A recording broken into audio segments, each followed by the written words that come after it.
কলিজা যার পাথর, জিন্দেগি যার পাথর হয়ে গেছে, তাদের যারা এটা মানায়। আপনি নাহলে চিন্তা করেন না তার সাহসটা। এতগুলো মানুষ আমরা মনোযোগ দিয়ে শুনতেছি, সে এই অবস্থাতে কাইত হইয়া মোবাইল টিপছে। হায় হায় অপদার্থ রে, আমি ছেড়ে দেওয়ার মানুষ না, আমি ছেড়ে দই না মানুষ।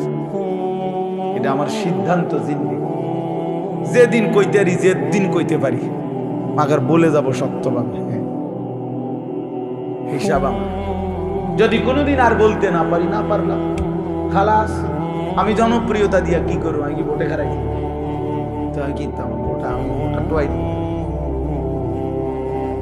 আমি জনপ্রিয়তা দিয়া করব কি? বুঝেন নাই আমার কথা? আমি তো ইলেকশনে খারাইছি না, আমার এই মানসিকতাও নাই, তো আর আমার সমস্যা নেই। আমার শুধু বলে যাওয়া, আল্লাহর কথা ফেরি করা, বলতে থাকা, যেখানে সুযোগ হয়, যেটুকু সুযোগ হয় আল্লাহর কথা বলা।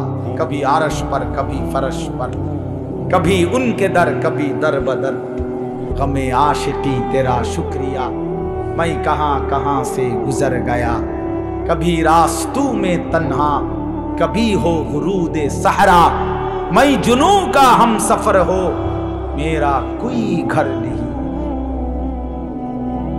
আল্লাহর পথে যে ডাকে তার কোনো ঘর হয় না। এই উঠা নামা দৌড়, ওই বললো। আমি সকাল 7টা বাজে আসছি সিলেট থেকে, 12টার দিকে উঠতেই আমার বিবিরে বললাম 1 কাপ চা। খালাস, কই যাইতেছে? জায়গা ওর বাইরে গেছে। চলো ভাইয়া, জিন্দেগি চলতে থাকে, বিশ্রাম হবে ইনশাআল্লাহ যেদিন কবরে পৌঁছবে, সে আরাম হবে যেদিন জান্নাতে হবে সে। এজন্য ছেলেরা নষ্ট হলো কেন নষ্ট হয়ে গেল? তাহলে মাহে রমজান, আল্লাহ আমার কথা শেষ। আল্লাহ বলছে বান্দা এটা আমার মাস, রমাদান শাহরুল্লাহ। নবীজি বলছে রমজান আল্লাহর মাস, রমজান আল্লাহর মাস, রমজান আল্লাহর মাস। প্রিয় বন্ধু, রমজান সামনে। আল্লাহ কোরআন নাজিল করেছেন, কোন এক রাত্রে নাজিল করছেন, অথচ অনন্তকালের জন্য ওই এক রাত যতবারই ফিরে আসে ততবারই দাম। কোন এক বছরে না রমজানে নাজিল হইছে, বুঝেন নাই কথাটা? প্রত্যেক বছরই কি রমজানে কোরআন নাজিল হয়? কিন্তু ওই কোন এক মাসে নাজিল হইছে, সেই 610 খ্রিস্টাব্দে নবী সাল্লাল্লাহু আলাইহি সাল্লামের বয়স যখন 40 তখন। কিন্তু এরপরে তো 1450 বছর চলে গেছে। 1450 বছর ধরে যতবার রমজান ফিরে ফিরে আসে ততবার কোরআন রমজানকে দামি বানায়। তাহলে কোরআন যদি রমজানকে দামি বানায়, কোরআন যদি শবে কদরকে দামি বানায়, কোরআন যদি হাফেজে কোরআনকে দামি বানায়, কোরআন তোমারও দামি বানাবে, রমজান তোমাকেও দামি বানাবে। তুমি কদর করো, তুমি কদর করো ভাইয়া। রমজানে ঘুরে দাঁড়াও, রমজানে পরিবর্তনের ফিকির করো। আমার বাপ, আমার ভাই, আমার ছেলেরা, নিজেদেরকে রহম করো, রমজান সুন্দর করো, রমজানে গুনাহ ছেড়ে দাও, রমজানে আল্লাহর ইবাদতে লাগাও। 20 রাকাত তারাবি পূর্ণ পড়ো, প্রতিদিন রোজা ঠিক মতো রাখো, বরকত হবে। 5 ওয়াক্ত নামাজটা মাঠে পড়ো ভাই। কেন নষ্ট হইলা? সে তোমারে মূল্যায়ন করে। তোমার এই চুল, তোমার এই প্যান্ট কোন ছাগলে দেখে? তুমি এই সমাজের কোন ভদ্রলোক, এই সমাজের মান্য গণ্য কোন মানুষ, দিল দরদি, দিন দরদি কোন মানুষ তোমার ঘরে দেখে? কেউ কোনোদিন তোমারে ডাকছে কোনোদিন যে বাবা তোমার এই অসাধারণ চুলের জন্য তোমার ধন্যবাদ? হ্যাঁ, তো তাহলে সে সামান্যতম, আমরা তো মনে করেন একটু অনুভব করি, কথার কথায় অহংকারের জন্য বুঝাইতেছি না, যেন আমি এটা অনুভব করি আমরা যে অনেক মানুষ আমগরে মহব্বত করে, মুসাফা করে, হ্যাঁ, মাহফিলের জন্য বলে, তাহলে বোঝা গেল আমি অনুভব করি যে আমার অনেক মানুষ মহব্বত করে। আমার কথাটা বোঝেন না? অনেক মহব্বতের যেই কি পরিমাণ যন্ত্রণা, এগুলো এই নজরুল মোহাম্মদ এগুলো দেখলেই বোঝা যথেষ্ট। গমে আশিকি তেরা শুকরিয়া, এইটার অর্থ এইটা। গমে আশিকি মানে হইল ভালোবাসার বেদনা, ভালোবাসার যন্ত্রণা, মহব্বতের যন্ত্রণা। আল্লাহ তেরা শুকরিয়া মানে বুঝায় যে তোমার রাস্তায় যতবার যত দুঃখ পেয়েছি তোমারে ভালোবাসতে গিয়ে, সবকিছুর জন্য তোমার শুকর যে আল্লাহ তোমার রাস্তায় দুঃখ বেদনা ঝামেলা দিয়েছে। তো এই জন্য ভাইয়া তোমার তো এটা অনুভব করা উচিত, তোমার তো এটা ভাবা উচিত যে আমি যে প্রতিনিয়ত চুল পাল্টাইলাম, ডিজাইন পাল্টাইলাম, ফ্যাশন পাল্টাইছি, তো মানুষে আমারে কি তা কয়? আমি তো অনেক সময় বলি যে তোমাদের সমবয়সী ছেলেরা যখন তোমারে বলে দোস্ত তোরে সেরকম লাগে, তো তুই জিগাও না কি রকম। আমিও তো মানছি তোরে সেরকম লাগে, কিন্তু সেটা কেডা? মান হুয়া সে কে?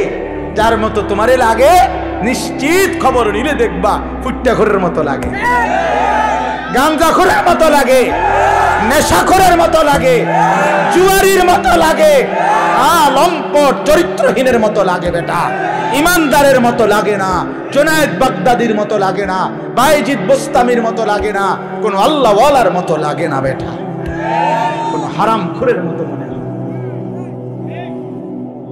কোন বাবাখোর ডাইলখোর ছাড়া, নেশাখোর ইয়াবাখোর ছাড়া অন্যদের মতো লাগে না বেটা। নামাজি এমন হয় না, চরিত্রবান এমন হয় না, ভালো মানুষ এমন হয় না। এই জন্য ঘুরে দাঁড়াও। শাহরু রমাদান আল্লাযী উনজিলা ফীহিল কুরআন হুদাল লিন-নাসি ওয়া বায়্যিনাতিম মিনাল হুদা ওয়াল ফুরকান। আল্লাহ বলছে বান্দা এই আজিমুশ শান কোরআন আমি দিয়েছি, এই কোরআন গোটা বিশ্ব মানবতার হেদায়েত, এবং হেদায়েতের কথাগুলো বায়্যিনাতিম মিনাল হুদা, একটা শব্দ, একটা ব্যাখ্যা, একটা বিষয়ের মধ্যে কোনো অস্পষ্টতা, অগোছালো, অবুঝ কিছু নাই, সব স্পষ্ট। তুমি শুধু শোনো, 100 তুমি বুঝবা, তোমারে আলো দেখাবে। ওয়াল ফুরকান, এবং কোরআনই একমাত্র হচ্ছে সত্য মিথ্যা, ন্যায় অন্যায়, হালাল হারাম, জায়েজ না জায়েজ, ভালো মন্দের মধ্যে পার্থক্য। তুমি ভালো মন্দ চিনবা না যদি কোরআন না চিনো, তুমি সত্য মিথ্যা বুঝবা না যদি কোরআন না চিনো, হালাল হারাম, জায়েজ না জায়েজ, উচিত অনুচিত, ন্যায় অন্যায় বুঝবা না। বাংলা বই দিয়া হবে না, অঙ্ক ইংরেজি পদার্থ জীববিজ্ঞান বই দিয়া হবে না, কোরআন লাগবে। চ্যালেঞ্জ করলাম নাই তো আমি, বাংলা অঙ্ক ইংরেজি পদার্থ ইতান আমি পড়ছি, আপনি আমার লোক কইয়েন কথা, হ্যাঁ আপনি কোনটা দিয়া বুঝাইবেন? সত্য মিথ্যার পার্থক্যকারী বই কোরআন, কোরআন, বাংলা না, অঙ্ক নয়। এগুলো নির্ধারিত কোনো বিষয়, দুনিয়াবি উপার্জনের জন্য কোনো বিষয় শিখায়। পদার্থ পদার্থই বুঝায়, জীববিজ্ঞান জীবের বিষয়ে বুঝায়, রসায়ন বিজ্ঞান রসায়নের বিষয়ে বুঝায়, ডাক্তারি ডাক্তারি বিষয়ে বুঝায়, ইঞ্জিনিয়ারিং ইঞ্জিনিয়ারিং বুঝায়। কিন্তু সত্য মিথ্যা, ন্যায় অন্যায়, আলো অন্ধকার, হালাল হারাম, উচিত অনুচিত, ভালো মন্দ বুঝায় শুধুই আল্লাহর কোরআন। কোরআন বিহীন তুমি আলো পাইবা কেমনে? কোরআন বিহীন তুমি সত্যের সন্ধান পাবা কেমনে? অতএব আল্লাহ তাআলা বলছে বান্দা কোরআন নাজিলের মাস রমজান, ফামান শাহিদা মিনকুমুশ শাহরা ফালিয়াসুমহু। এই শেষ কথা হলো আল্লাহ বলেন বান্দা অতএব তোমাদের যাদেরই জীবনে রমজান আসে, তোমরা যারা সাবালক রমজান পর্যন্ত পৌঁছবে, ফালিয়াসুমহু, তোমরা রোজা রাখো। ওহ কি মায়া করে আল্লাহ বলছে, এই আমার বান্দা শুনো, রোজা রাখো, রোজা ফালিয়াসুমহু। আল্লাহ যেন বলে এই হায়াত যদি পাও, রমজান পর্যন্ত যদি পৌঁছো, রমজানের চাঁদ যদি দেখো না বান্দা, রোজা রাখ। যদি বলি মাওলা রোজা রাখলে কি দিবেন পুরস্কার? আল্লাহ বলেন আমি না 1 মাসেই তোমারে মুত্তাকি বানাই দেব, লাআল্লাকুম তাত্তাকুন। 1 মাসে মুত্তাকি। যদি বলি মাওলা মুত্তাকি হলে কি হবে? আল্লাহ বলেন জান্নাত তো বানাইছি আমি মুত্তাকির জন্য, উইদ্দাত লিল মুত্তাকিন, জান্নাত বানানোই হয়েছে মুত্তাকিদের জন্য। ইন্নাল মুত্তাকিনা ফি জান্নাতিন ওয়া উয়ুন, ইন্নাল মুত্তাকিনা ফি যিলালিন ওয়া উয়ুন। আল্লাহ বলেন আমার মুত্তাকি বান্দারা জান্নাতেই বসবাস করবে। খালাস। অতএব বন্ধু, বাপ, নওজোয়ান, শুধু ওয়াজের জন্য যেন ওয়াজ না হয়। শুধুই বললাম আমারে এই মাহফিলওয়ালারা হেরা নাকি দাওয়াত দিতে বহুত পেরেশানি করতে হয়েছে, কেমনে জোড়া তালি দিয়া, হ্যাঁ, সেলিম ভাই শেষ পর্যন্ত রাজি করাইছে। আলহামদুলিল্লাহ, সকলেরই ভালোবাসায় আল্লাহ আনাইছে, ঠিক না? আমরা আল্লাহ আমাদের সবাইকে ভালো করেন, আমাদের জীবন সুন্দর করেন, আমাদের আখিরাত সুন্দর করেন। কিশোর নওজোয়ান বন্ধু, আমি তো ধমক দিলাম, একদিন আফসোস করবা যে তোমারে যদি আরো কেউ ধমক বলো নাই ভাইয়া, বোঝো নাই, আজ তো আমি ধমক দিছি, মনে করো আমি তোমারে ফিরাইতে চেষ্টা করছি, কিন্তু যে তোমারে ধমক দেয় না, ছেড়ে দিছে, সে তো তোমারে অন্ধকারে ছেড়ে দিছে তো তোমারে নাফরমানি। আমি তো ফিরাইতে চাচ্ছি, আমি তো ধমক দিয়ে আগাইতে চাইতেছি। যে দরদি হয় সে তো তার ছোট ভাইকে থাপ্পড় দেয়, আঘাত করে, মারে, ফিটটা হইলেও তারে গুনার রাস্তা থেকে ফিরায়। যে দরদি হয় না সে রাগ করলে বলে যা তার কপাল দেখাক, যেটা মনে করে। এটাই কি উত্তম? আল্লাহ আমাদেরকে বুঝ দান করেন। আজকের এই সুন্দর মাহফিল আল্লাহ তাআলা কবুল করে নেন। নওজোয়ান ভাই সবাই এশার নামাজের জন্য প্রস্তুতি নিয়ে এশার নামাজ পড়ো। নামাজের পরে আবার যথারীতি ইনশাআল্লাহ বয়ান হবে। উলামায়ে কেরামের সবগুলো বয়ান নসিহত শুনতে থাকো। আল্লাহ আমাদেরকে তৌফিক দান করেন, কবুল করেন।